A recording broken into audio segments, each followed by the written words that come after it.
Hello, everyone. Welcome to today's Oracle Chats with just me, Erin Lee. We realized sometime during the week that today was Mother's Day. And of course, Bobbi has her kids, her whole crew is home this weekend. So she is home, hopefully being incredibly pampered and spoiled by her kids and her husband in a home full of love. So you guys are stuck with me today, but I'm hoping that we're going to have just as much fun as we do when Bobbi's here. I've got the little ticker along the screen at the bottom. We're not going to do readings today. We're just going to focus on general questions. I've got a couple of things that we can talk about, but I would love to hear what you guys are wondering about. I'm Erin Lee of heavenlymessenger.com. I am a psychic and angel card reader. I practice and teach Reiki and other energy healing modalities. I love working with crystals and lots of other things. So there should be lots that we can talk about.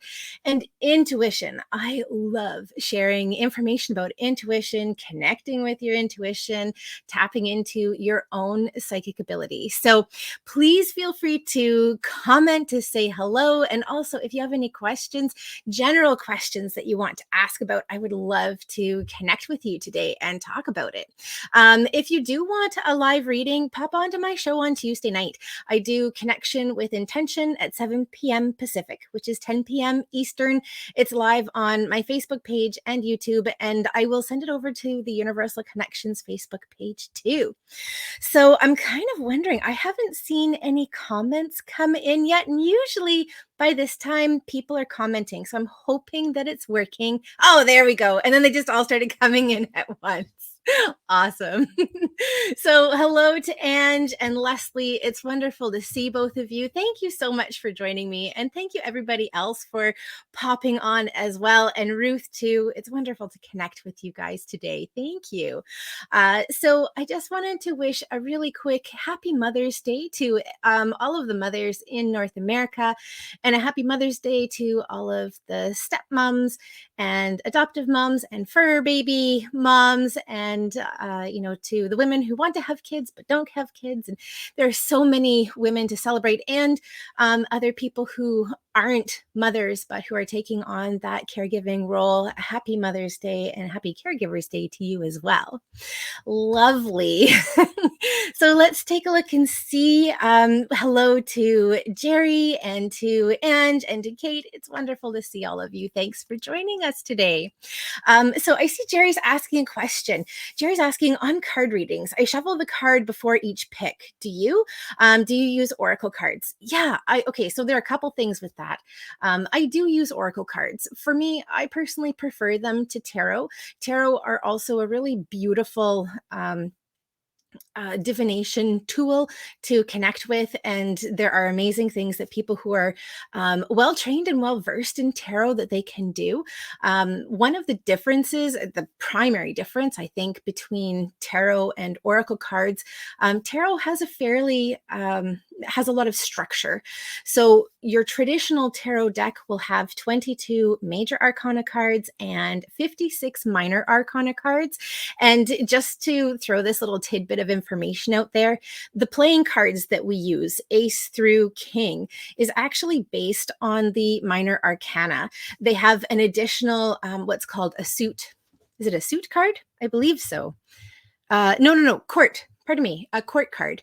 So where we have Jack, Queen, and King in our playing deck, they also have a page card, which gives them 56 instead of the 52. With oracle cards, there can be any number of cards. I really like to use angel cards. That was what I learned with years and years ago, and they really work for me. I love connecting with the angels. And the majority of those card decks have 44 cards, but there's really no limit. You could have an oracle card deck that only has 20 cards, but you could also have one that has 100 cards or more. I mean, at that point, it starts to get a little bit tricky to shuffle. but that's all right. The question that Jerry asked was about shuffling. So first of all, often oracle cards are fairly large size. They're pretty big. And tarot cards this size can be kind of difficult to maneuver because there are so many more cards. For example, there are 44 cards with this deck.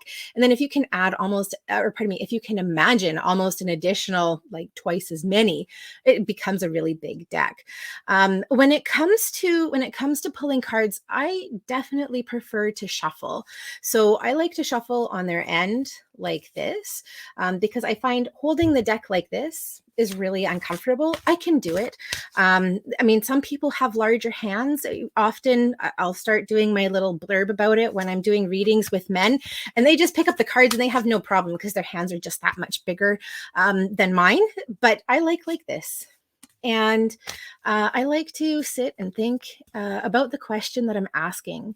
So one of the things that's really important is being fairly clear about the question that you're asking. Because if you aren't clear, then what you get can be really muddied. So sometimes while I'm shuffling, particularly if I'm doing for myself, my mind will start to wander a little bit because it doesn't feel like it's quite right to stop shuffling the cards. And I'll find partway through the shuffling that actually the question has morphed in my mind. And if I notice that, I take a moment to regroup and I ask myself, what is the question that I'm actually wanting to ask at this time? And then as I start shuffling again, I make sure that I focus. There are lots of different ways to choose your cards. I wonder if part of what Jerry is asking too is about shuffling the cards in between each card that you choose. So there are lots of ways that you can read cards. You can choose a single card. So once you finish shuffling and it feels like it's the time to stop, you can choose a card off the top of the deck. You can fan them out like this and choose one like this. Something that's really popular with tarot is to cut the deck and take that card, or potentially cut the deck several times and then take a card. Sometimes as you're shuffling, you'll have what I call jumpers. And as long as it's not more than 5 cards, we hold on to the jumpers. Anything more than 5 cards is user error. So, it is entirely possible to have like a 52 card pickup as you're shuffling cards. But yeah, so if it's less than 5, then those are intended to fall out. But if it's more than that, then we're probably getting into the mechanics of the shuffling of large cards. So some people I know will shuffle the cards until they get the jumpers, and they will put them in whatever place if they have a particular spread that they're using, or so there are lots of different things that you can do about that. I love that question so much, Jerry. Thank you for asking.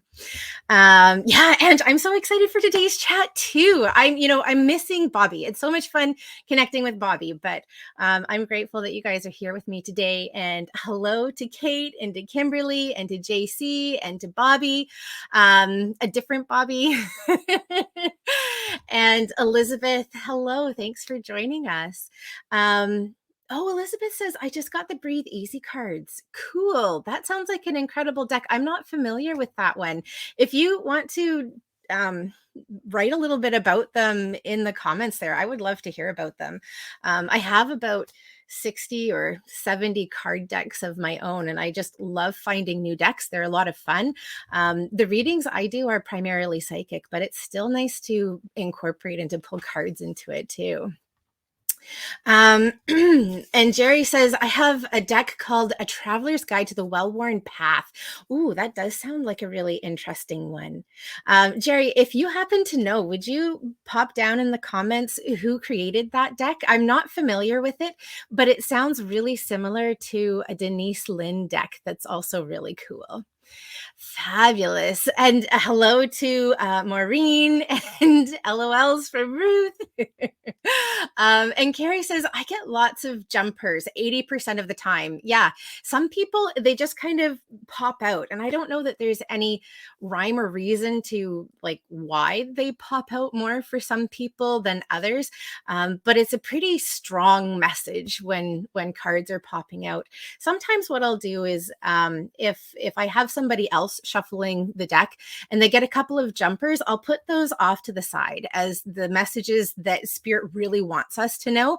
And then we'll pull out cards for the spread that we do. I like to pull 6 cards, not for any real specific reason. I tend to find a lot of patterns in the messages that come up, and it's kind of a fun way to read. I enjoy it. So yeah, and Jerry says, when I read and my hands are bad, I fan them and hold my hand and move above and take what gives indication. Yeah, that's a wonderful way to do it. I taught an angel card reading, or I should say oracle card reading course using your intuition last summer. And one of the students is like a really favorite person of mine. And she had this amazing ability to just like fan the cards out with just like her hand. She put it down on the desk and then shoom, just like this. It was absolutely incredible. I haven't seen anything like it, but man, was that cool. Chantel, it's always so good to see you. Thanks for joining us. And Heather, hello. It's been ages since I've connected with you. Let me see. Hello to Linda. No, I'm not from Lake Cowichan. I am on Vancouver Island, but I'm up in Union Bay, which is just south of Courtney. It's all part of the Comox Valley. And literally, I'm about 6 kilometers away from the Buckley Bay Ferry Terminal that takes people over to Denman and Hornby. And Jerry says those jump cards are pushy. Yeah, they will keep jumping each time until you listen. Yeah, that's absolutely true. Actually, that's a really awesome point that you've made, Jerry. What happens if you are pulling cards and you get the same cards over and over and over again? Often it's because you aren't completely listening to the message. And so take a deeper look. It could be that you are seeing something on the surface, or the message that you're taking from it is more what you want to hear as opposed to what they're trying to get across to you. That can be a bit of a challenge too. So if you keep getting the same card over and over and over again, ask yourself, what do I know? What do I need to know that's deeper within this message? The other reason that they can come up over and over and over again is actually to confirm. So it can be a confirmation. For example, the healthy lifestyle card is popping into my head. This is one from the yellow Archangel Oracle card deck that I use on my Tuesday night shows. And it's Archangel Raphael's card. And Archangel Raphael is the angel who helps and supports us with healing, particularly on a physical level.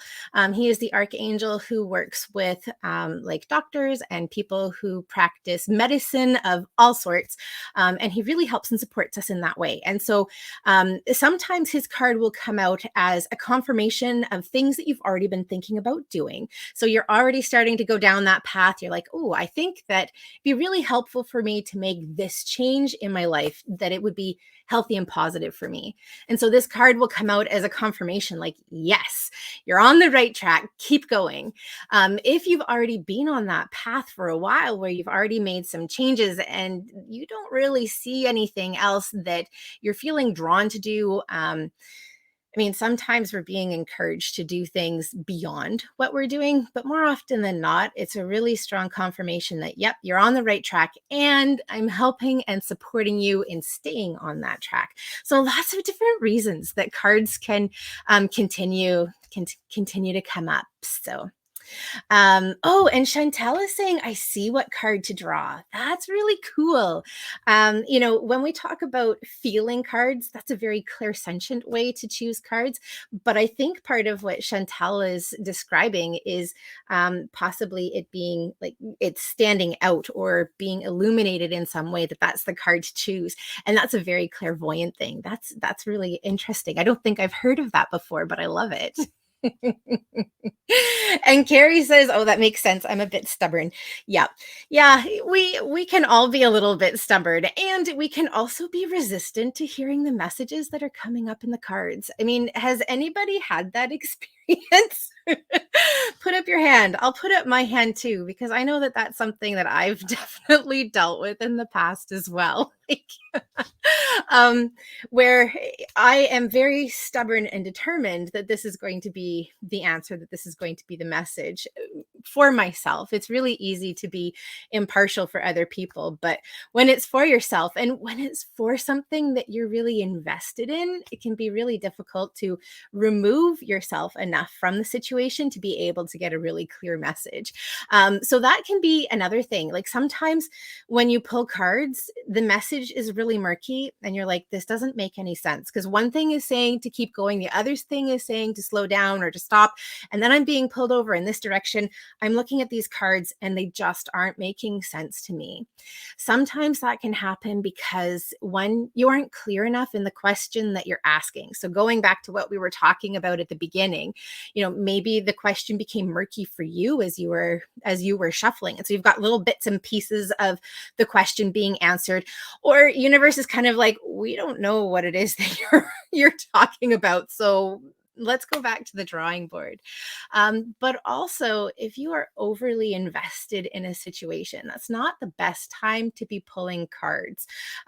Like for me, one of the most difficult areas in life to draw cards about is around love life and romance, because it's something that's really important to me. And that tends to be true for a lot of people as well.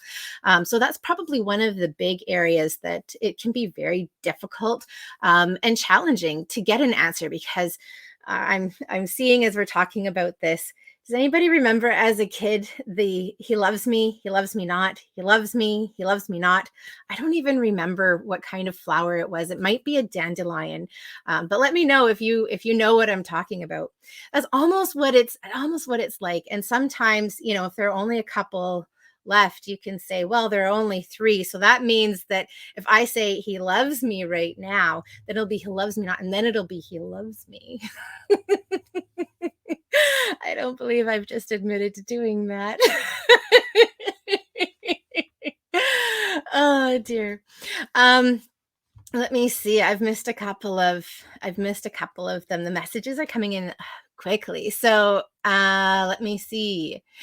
Okay, so Ange is saying, I was given a tarot card kit and booklet 15 years ago. It's by Sasha Fenton. Cool. Have you had the opportunity to get into them and to really enjoy them, Ange? One of the things that I know has been part of tarot culture for quite a long time is that you can't buy a deck. A deck needs to be given to you. Again, like I'm not a tarot card reader, and I certainly don't have any of the traditions that they follow. But what I've kind of heard from a lot of readers is that that's a little bit antiquated, and that you can purchase your own tarot deck.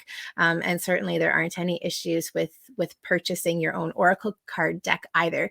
But man, it's really exciting when somebody chooses to give something to you, either because they know you well enough that they're like, oh, I think you'll really enjoy this. And that's a really special thing to have. So Elizabeth is saying, thank you for commenting on this.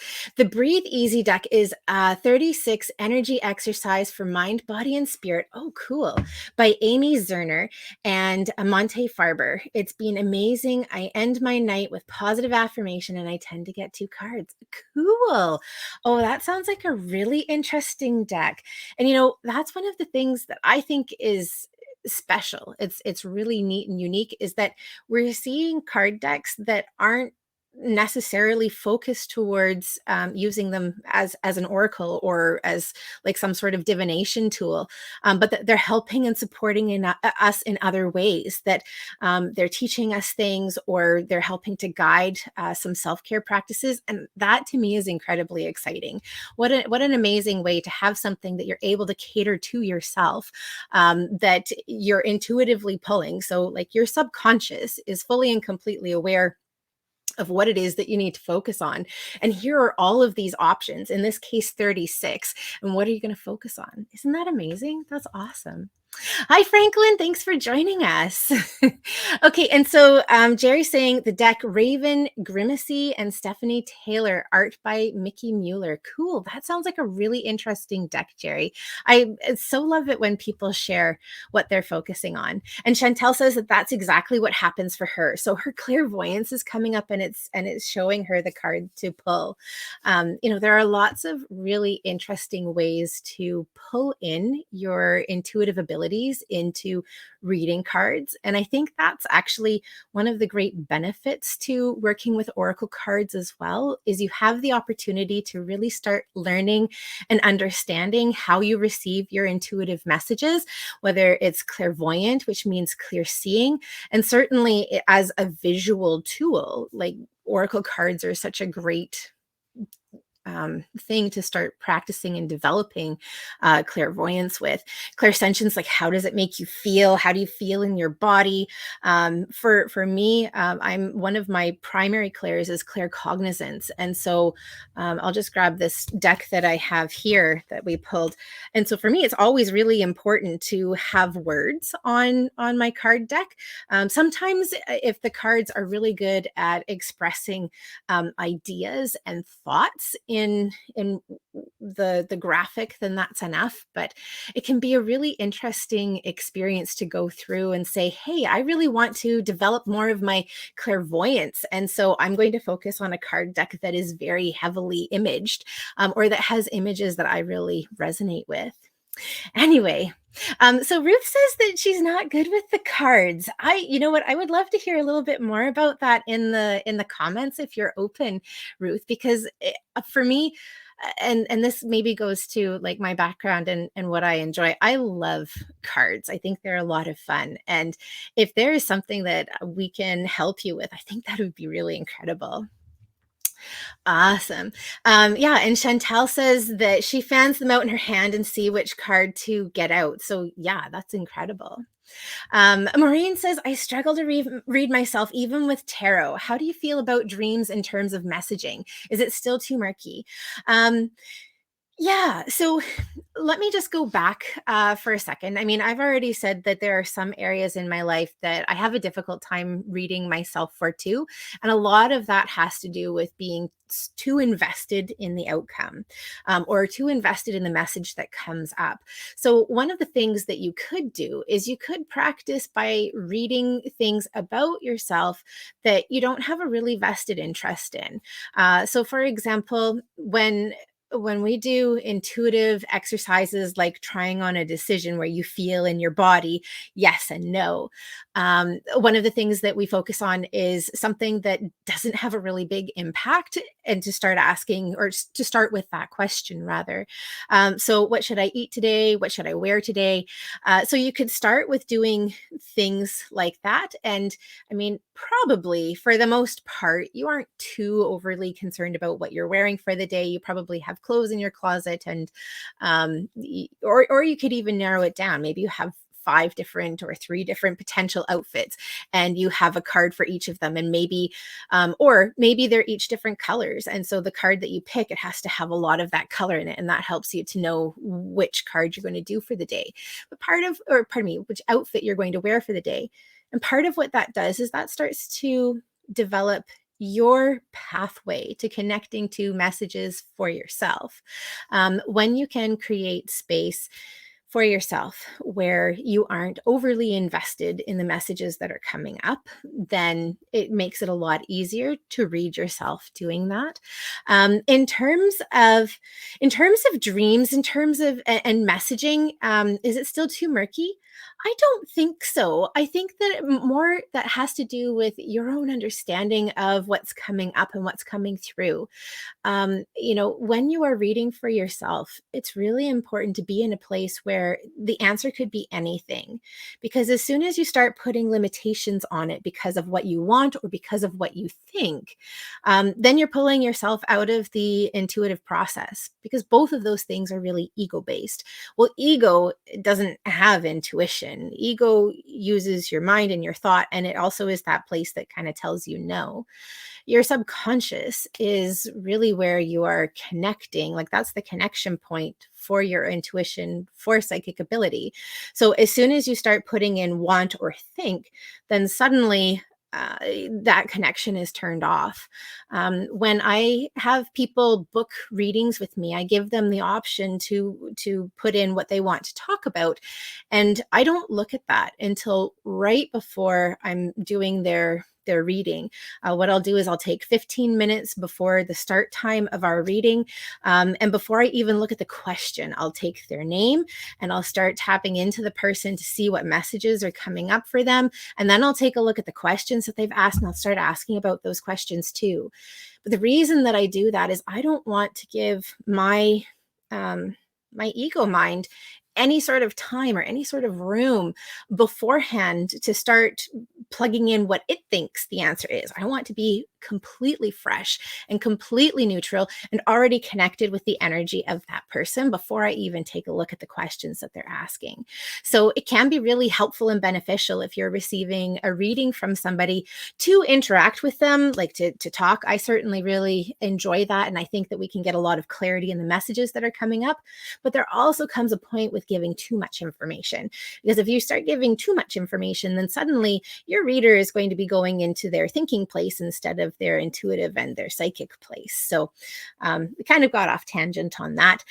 In terms of dreams being too murky, I don't think so. I mean, certainly for some people, for some things, but if it's something that you start paying attention to and you start coming into an understanding with it, then I think that it is really, it's a wonderful way for spirit to connect with you. I mean, one of the reasons that spirit and intuition really comes to the forefront while we're dreaming is it's one of the only times in the day, unless you're consciously taking time out of your day, to connect with your subconscious. Your ego is asleep and your subconscious has full reign of what's happening. So your dreams are actually can be a really amazing place to receive intuitive messages and psychic messages, and also to connect with deceased loved ones on the other side.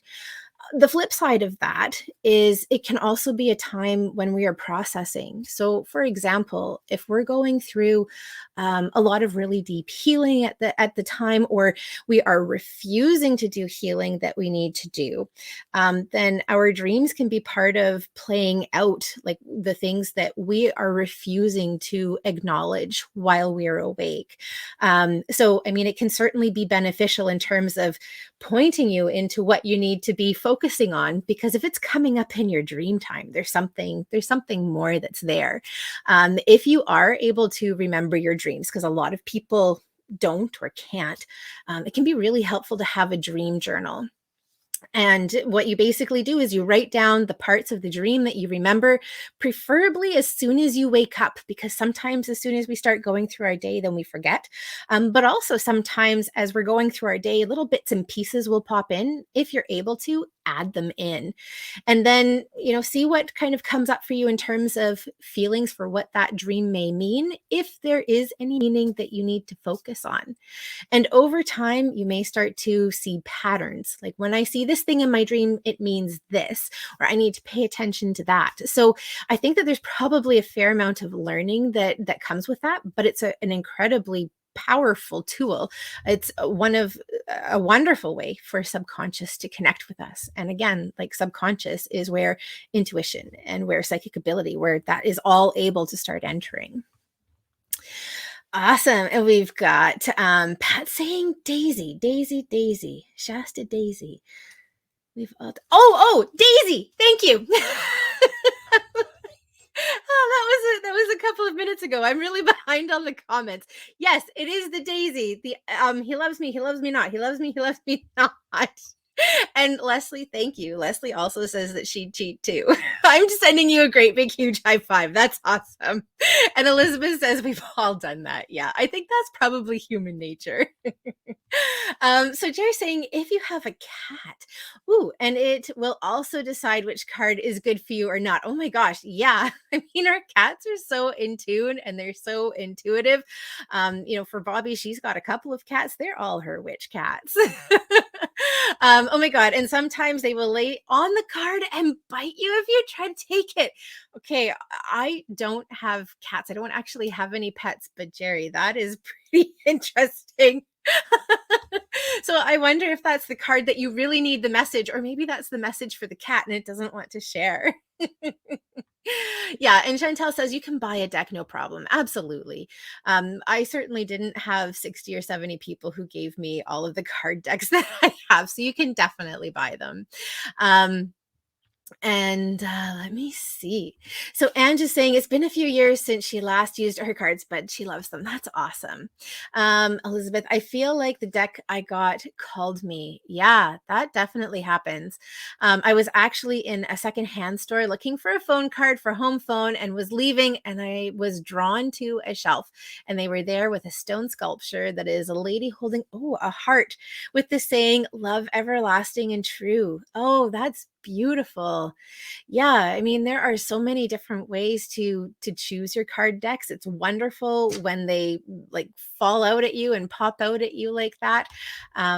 Yeah, one of the things that I talk about in my the using your intuition to, or pardon me, using cards to develop your intuition, oracle cards, is to pop into the local metaphysical shops. One of the amazing things about them is they usually have a lot of different card decks, and they usually also have a sample deck. So if you aren't 100% sure which deck you should get, but you're really drawn to picking up a deck, then you can go into the metaphysical shops. And it's also really great to support our local shops too.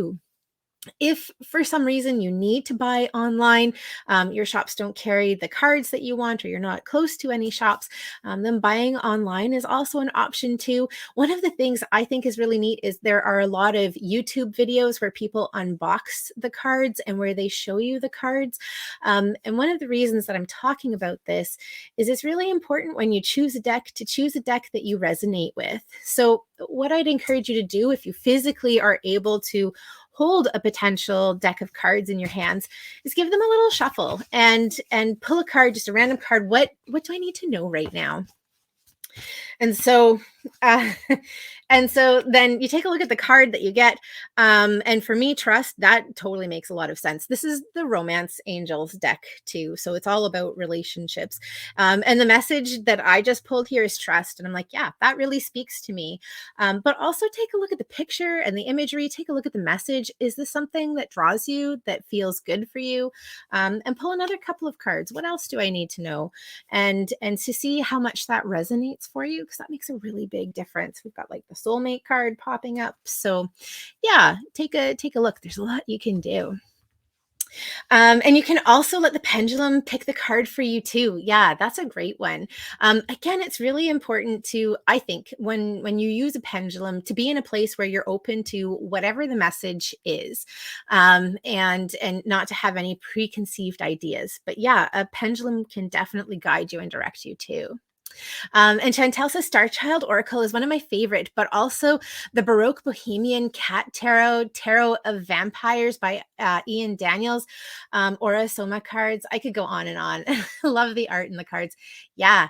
I mean, well, for somebody who is really clairvoyant, it makes sense that you would choose cards that you really enjoy the images with and the imagery that's there, because that's an important part of how you're receiving the messages. And Ruth says Destiny Portal. That's a deck, the card deck that she just got. That's awesome. And Maureen says, thank you. That makes so much sense. I used to have a dream journal and then started waking myself up after every dream. Oh, so I could write it down. So I had to stop. Yeah, I can see how that would be disruptive to your sleep and to your body's ability to regenerate itself. But yeah, dream journals can be really, really powerful tools, especially if you remember your dreams. And with hypnotherapists, they have some really interesting ideas about how to decipher your dreams as well.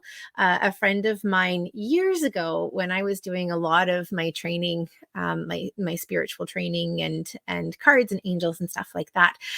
She was a hypnotherapist, and she led us through this really interesting dream deciphering. I can't remember all of the steps right now, but that could be another way to decipher what messages are coming up for you, what you need to understand.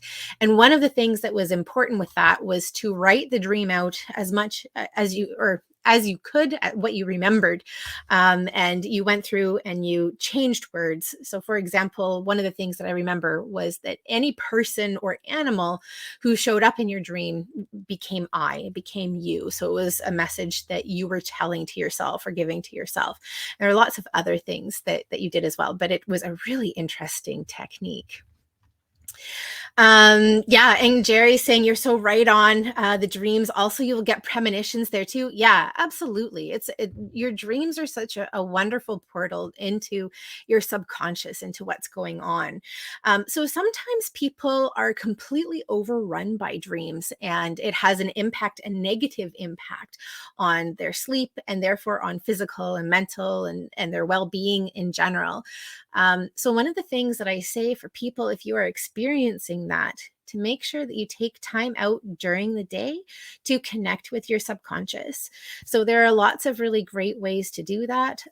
Meditation and any form of meditation. Meditation doesn't just need to be sitting quietly and still and waiting for like inspiration to come in. It doesn't have to be like that. It can be. If you meditate that way and it works for you, amazing. Take some time out to meditate, because what you're doing here again is you're allowing your subconscious the opportunity to connect. But you can also do moving meditations, which can be really specific, focused movement that you're doing, or it could be something like going for a walk or going for a drive, as long as you're continuing to, maintain your focus on the road. Please don't go into a deep meditation while you're driving. Still be conscious and aware of what's happening around you, but it can be a place where you allow your thoughts to go and where you allow ego to step off to the side. My mom, back in a time when she did iron, used to say that ironing was a great meditation for her because it was something that was rhythmic.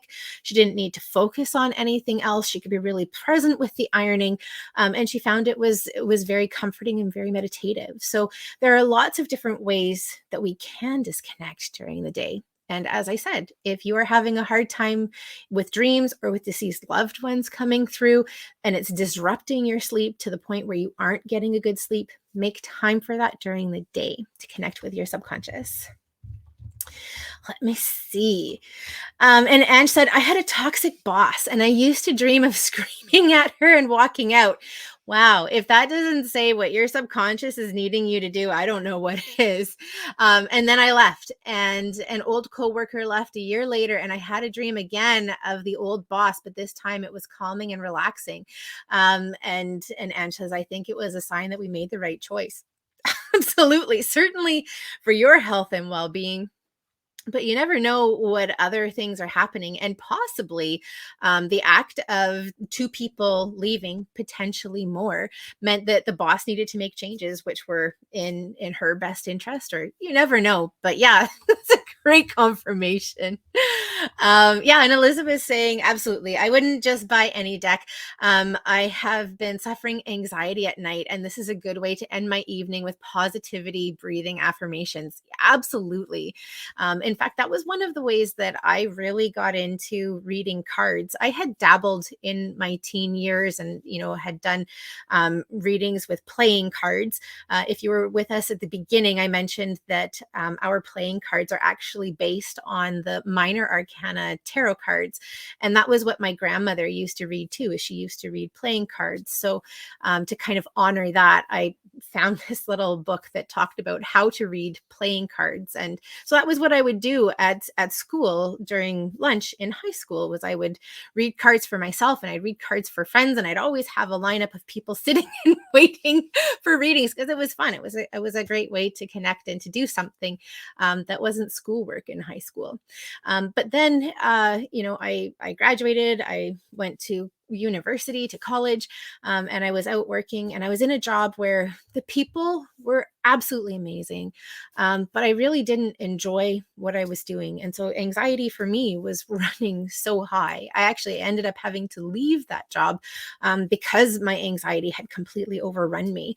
But one of the reasons I was able to stay as long as I did was because I'd spend, an hour at night before going to sleep connecting with my cards. And the cards that I was using at the time were the messages from your angels. So part of what it was doing was it was helping me to connect with my angels even more deeply. So yeah, cards can be a really great tool for you as you are going through a healing process to help bring some calm and some balance and to take you out of the experience that you're in. So I'm so glad for you, Elizabeth, not for the anxiety, but for the tools and the techniques that you found. When we talk about silver linings in the gray clouds, sometimes the things that we deal with and that we experience throughout the course of our day, the challenges that we go through as people and humans, that really helps to open up coping mechanisms and tools that enrich our lives in other ways. So I'm excited for you for that you've found this really positive way of coping and dealing with the anxiety you experience in the evening. Because goodness knows there are lots of different things that we can do that are possibly more detrimental or that spiral us into more and more anxiety, even though in the moment it feels good. So, like, congratulations. That's exciting. Yeah. Jerry says on dreams, write the colors and sounds from your dreams. Oh, that's a really cool idea.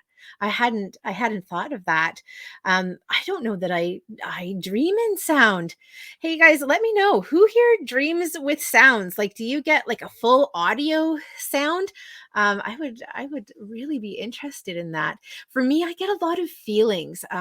Feelings are definitely come through really strongly. And I actually also work in my dreams too. I do readings in my dreams sometimes. And often I wonder if that's part of the reason that when I wake up in the morning, I'm really tired. But several years ago, I was getting ready to do a spirit fair, and I had a couple of girlfriends staying over at my house, and they were going to come and participate in the spirit fair too. And because I only had like my queen size bed and I had a couple of couches and a couple of air mattresses, one of my girlfriends slept in my bed with me. And she said, Erin, did you know that you were talking in your sleep last night? And I said, well, I know that I do talk in my sleep. But I hate to ask, what was I saying? Well, she said, I realized after a while that you were giving somebody a reading and you like welcomed them in and you were talking about their clothing and you were giving them messages. And she said, I was really torn. Like, is this reading for me? Is this something that I should need to know? Or am I intruding on somebody else's reading that you're doing in your dream? So, yeah, your dreams can definitely be a time when you're connecting with people. Let me see. So Chantel says, I don't do messages with cards for others. Yeah, I don't use cards for that, but I love them to use on myself or the page. Yeah, yeah. Chantel has a really awesome and amazing reading page too. And I am so terrible when it comes to names, but the main part of her name is her last name. And if you're on the feed right now, you might be able to see her comments here. Ashmir Daya. It's Ashmirdhaya. And Chantel, if you're able to give me like how to pronounce it, I would love to pronounce it properly. So yeah, definitely. I typically only use cards in my readings to give people something to do when they are in person with me while I'm doing the writing and getting the messages for them. And it's also a lot of fun too. Yeah, and Jerry's saying heartbeat meditations are really good too. Yeah, absolutely. Where you're listening to your heart and you're connecting with the rhythms of your body. I really enjoy breath and breathing meditations. A couple of weeks ago, I finished my breath coach certification, and that's been a huge game changer for me just in my own personal life, coming into breath and slowing down and just taking a couple minutes out of the day to connect on that level. Yeah. Yeah. So Ruth is saying that she does, and Bobbi says that yes, she dreams in sound and in color. And Ruth says that she also sees ghosts. So Ruth, when you see ghosts in your dreams, are they deceased loved ones that you know that are connected to you, or are they other random ghosts that have just found you? That's I always find that really interesting and fascinating. I've got a lot of rules. If you've been around on Oracle chats for a while, you'll know this because Bobbi and I tease each other about it, mostly because I have rules and she doesn't really. But one of my rules is that the only people who can come in and connect with me are my loved ones. Or if I'm doing readings for people, then their loved ones can come through. So I don't really see a lot of people outside of my people. So yeah, I would love to hear about that. Yeah, so Jerry says, dreams. Yes, yes, always lucid dreams. Thought everyone did. Yeah, that's interesting. I don't have lucid dreams. So I always think that's really fascinating. I can pause a dream, stop it to get up and go to the bathroom, and go back to bed and start the dream again. So it's kind of like a video, being able to stop and start. That's cool. I know my sister is a really good lucid dreamer, and apparently, when she was quite young, she was telling my mom this. When she was having a nightmare, she trained herself and taught herself how to wake herself up to get out of it. And I certainly don't have that level of control over my dreams at this point, but what a cool, amazing thing for a 6-year-old child to be able to develop to do. So that says a lot. We dream and we experience things in such different ways. Yeah, and Ruth says that she sees people's houses and sees ghosts. Yeah, yeah. Ash. Oh, okay. So Chantel is saying Ashmir Daija. Daya. Oh, Daya, Ashmedaya. I hope I've got that right. And Chantel, I knew this too, but Chantel says that's her soul name. That's beautiful. Yeah, okay. So Ruth says she doesn't see ghosts in her dreams. Cool. That's cool. Yeah, I don't really, unless they're connected with me. Elizabeth says, I don't remember a lot of my dreams, but when I had recently, like maybe 1 month ago, with someone saying, I'm here for you, then I see a sign with the name Robert, and I don't understand it fully. Oh, that's really interesting. Either that to me sounds like a lot of different things. That could be somebody whose name is Robert who is in your life already or who's coming into your life. But that could also be the name of a guide, or somebody who's watching out for you from the other side. And for me, names have never really been a big thing. I say that, and one of my guides is George. He's constantly repeating his name in my head. But I would say that with Robert. But man, what a beautiful message to receive during your dreams is that to know that somebody is there for you. That's a really powerful message to receive. And part of what I see when I read that is like just being held. It's kind of like, you know what, I've got you, I'm supporting you, I'm holding you. And Elizabeth, I think, also had mentioned anxiety at night too. So what a wonderful time to receive that kind of message is either like during or after going through a bout of anxiety, and to have somebody say, hey, like, I'm here for you.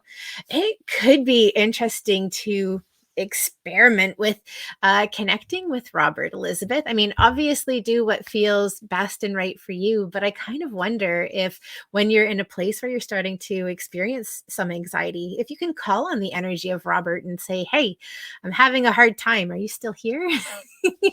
Could you hold me a little bit longer?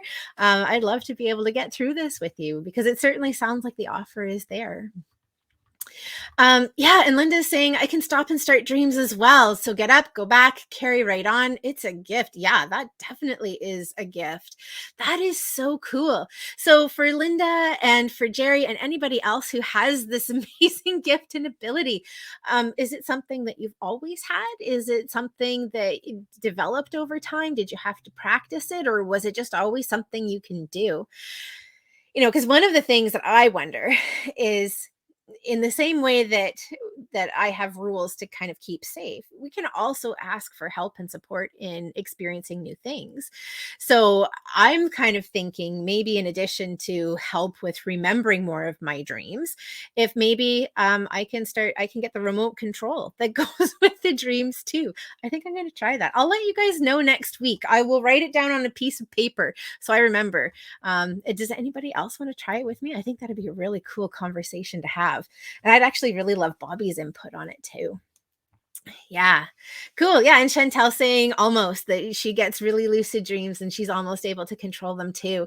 And yeah, Linda, what a really cool gift to have. Elizabeth said, I used to dream, but no longer. It's weird. Happy Mother's Day to everyone. Yeah. Have a blessed day. Wish I could remember them. We've lived in a few, haunted. Sorry. I misread that. I thought you said a few hundred houses. I mean, you could have lived in a couple hundred houses. What do I know? But haunted makes a little more sense. Yeah, saying that they're friendly, but they let you know that they were there, and hear them in your house. Yeah, for sure. I have friends who own a farm, and there are a lot of deceased people, deceased loved ones on the other side who hang around. Sometimes they scare them. Most of the time they just hang out. A couple of them we've kind of had to put in their place and say, hey, like it's not appropriate to keep doing that, to keep scaring people. Yeah, often we think we're passive when it comes to working with spirit or with angel or whoever you work with, but you have a lot of power and control, and you can certainly say, hey, it's not appropriate to visit me, or it's not appropriate to visit me in this way. So you're just not allowed to do that. And you can call on your angels or guides or anybody else that you work with that are beings of light on the other side. You can ask them for help and support with that too. Yeah. Let me see, keeping in mind as I go forward. Cool. Okay, so Linda's asking, can you recommend a really good dream analysis book for people like myself who see and visit and talk to dead people in my dreams? I wish that I could offer one.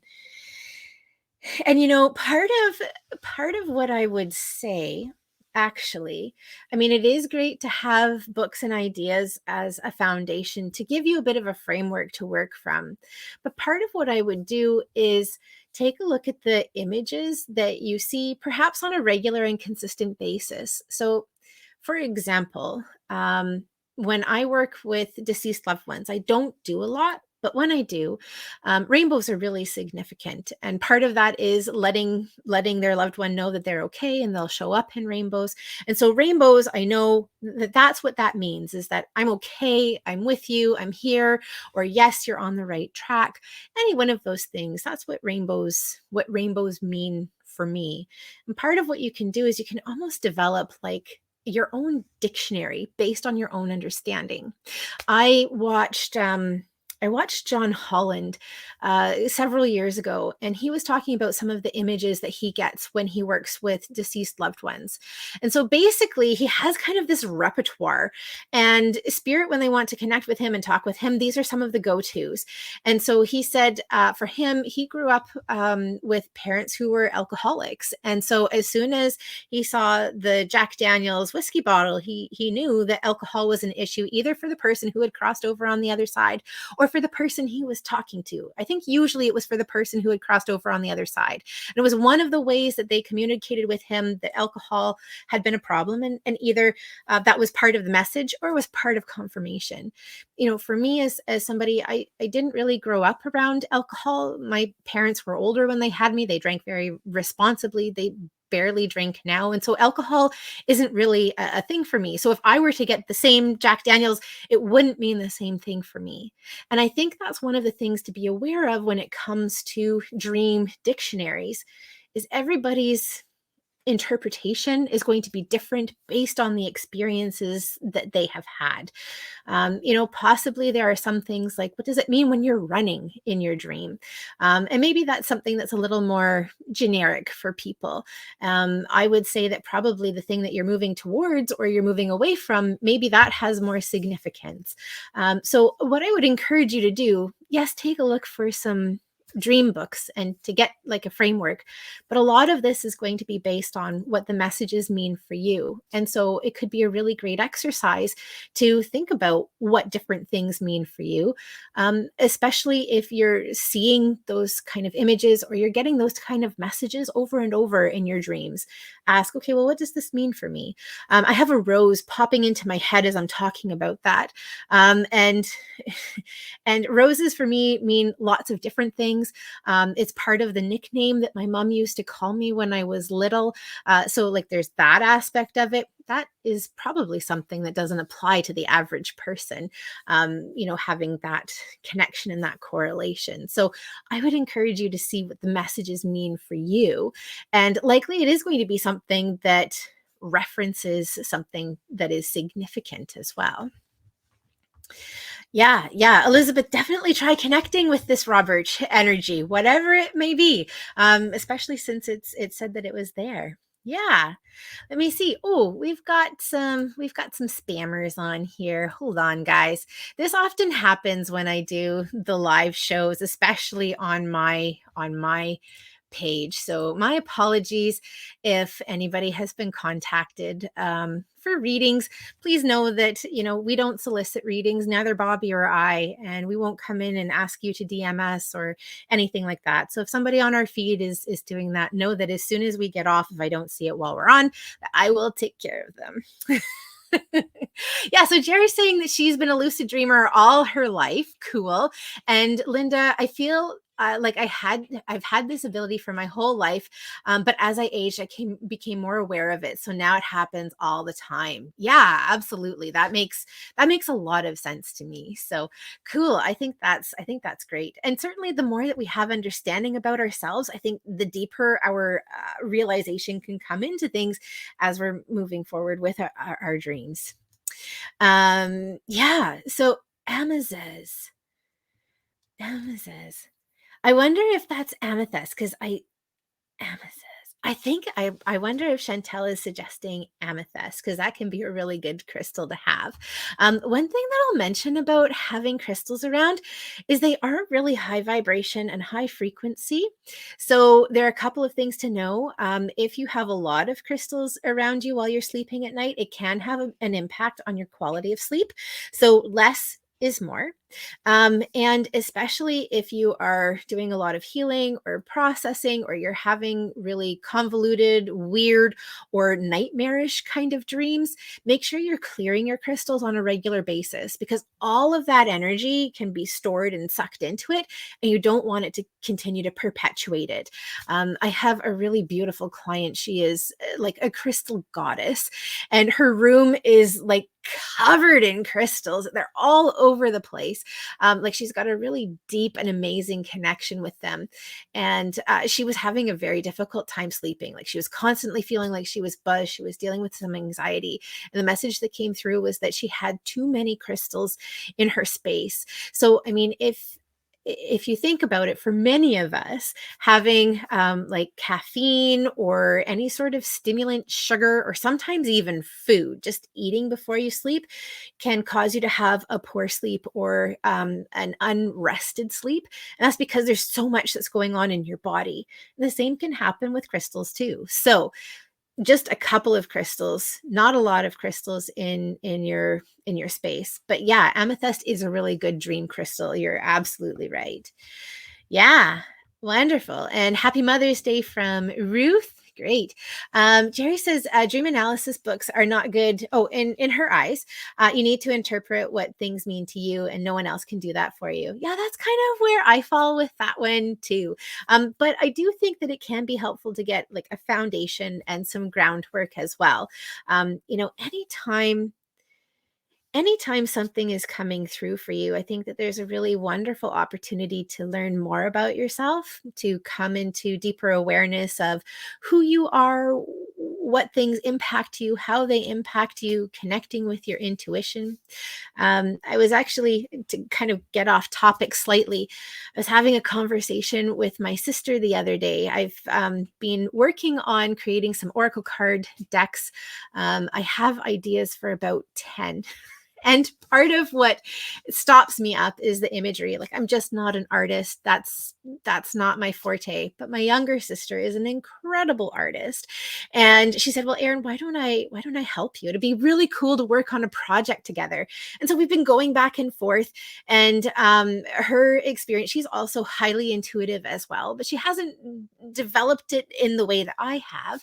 And for her, her outlet is tarot. So we're going back and forth talking about different things. We're talking about the booklet and all of these different things. And I said, for me, when I use cards or when I teach people to use cards, it's not about the meaning in the book. It's about what the person gets for themselves.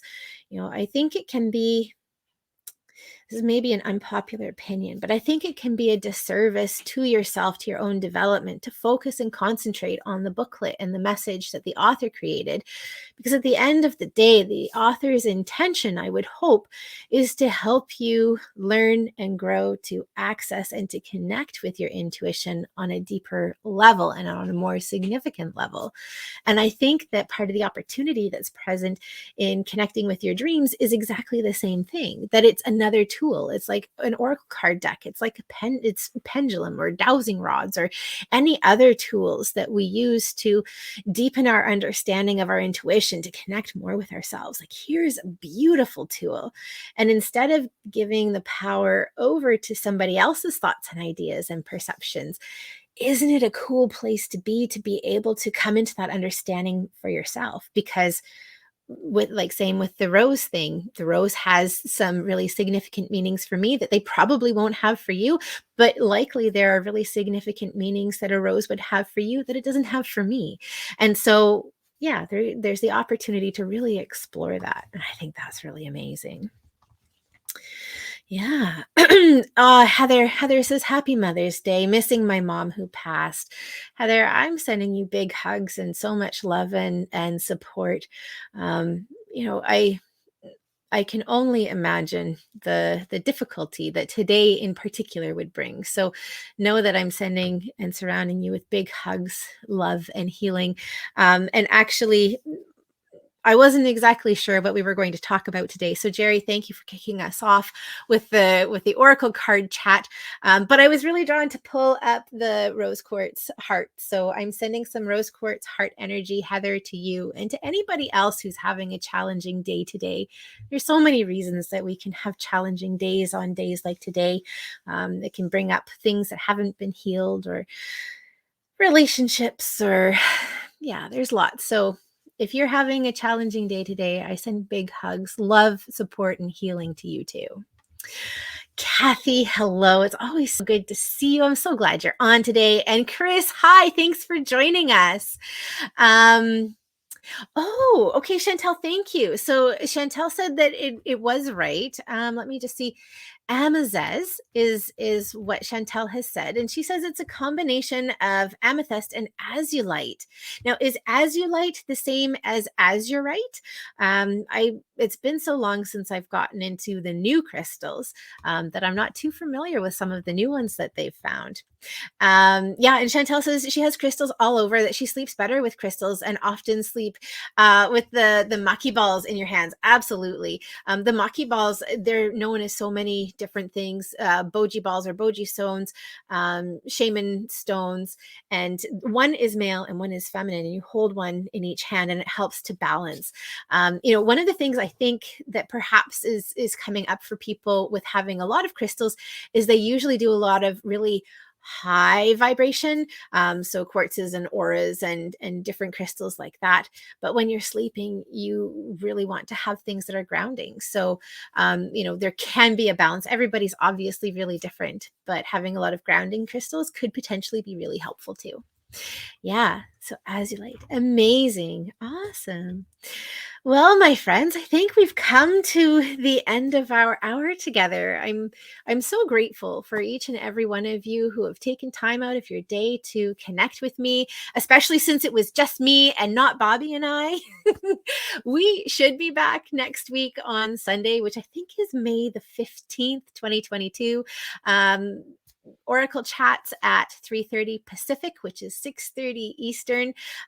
These videos are always tagged at the top of my pages, my Heavenly Messenger Facebook page, the Universal Connections Facebook page, and I need to talk to Bobbi about pinning it up at the top of her page too, so that it's really easy to find. But if for some reason you're having a difficult time finding our live stream, you can always head over to our website. It's universalconnections.ca, and on the homepage, I always have the link to the YouTube video. You can watch it live there, but I think you do need to click over into YouTube in order to be able to comment with us in the comments. So lots of options. As I said, it's such a pleasure connecting with you guys today. I'm so grateful that you've taken time out of your day. I'm sending big hugs, lots of love and support to everybody, lots of love and healing to everybody on this beautiful Mother's Day, and hope that you have a fabulous evening. Take care.